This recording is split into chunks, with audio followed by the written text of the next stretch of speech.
Now, joining us in the studio is Greenpeace Africa's Melita Steele to unpack this further for us. And I think Eskom owns all those coal-fired power stations. Indeed, Eskom does. Thank you very much, Melita. This is really not pleasant to find out that people in Mpumalanga are not breathing healthy air, and that we are also affected because of the direction of the winds in places, in parts of Gauteng like Johannesburg and Pretoria. How bad is this?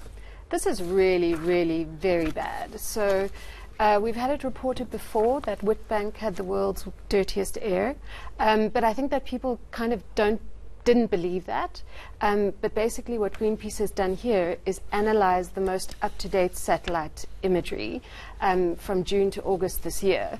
And that clearly shows that when you look at just one pollutant, which is nitrogen dioxide, Mpumalanga is the worst hotspot in the world, which means that South Africa has the most polluting cluster of coal-fired power stations in the world.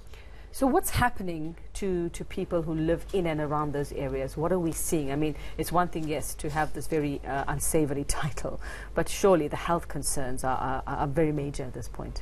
Yeah, so one of the big problems is that Eskom actually has ancient and very polluting coal-fired power stations. So they're not being very well maintained. In terms of health impacts, there have been a number of studies that have been done. Eskom has been applying for postponements from complying with air quality legislation.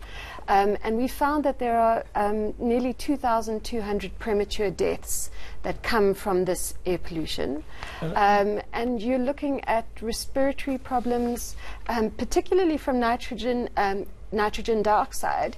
You're looking at respiratory damage from acute exposure in the short term, but you're also looking at heart diseases, lung cancer. It's a very scary outline. I mean, for quite some time now, when we talk about pollution in the air, we only talk about carbon emissions. Now you talk about nitrogen dioxide. Just saying the name sounds like it's something very poisonous, and I'm sure it smells bad as well. What do you need to do? Is it only the coal? Is it only the coal that contributes? Are there other factors in terms of your investigation that are causing other contributing factors to that high level of nitrogen dioxide in Mpumalanga? So globally, the satellite analysis points to coal and transport emissions as vehicles. As being the major contributors. But it's very clear from the satellite data that the pollution in Mpumalanga is coming from the coal. So why is Eskom not doing anything about it? I mean, surely this information, they know this, they've seen this, you've gone to them with this information. Well, it's just being released today, so they will see it today. But surely they must have been made aware. Like you say, in the past we've seen all these deaths, they can't be clueless. Whether they find that this information that Mpumalanga has now that title, but Eskom is well aware of what's coming out of its stations. So there have been long-running campaigns trying to get Eskom to comply with air quality legislation.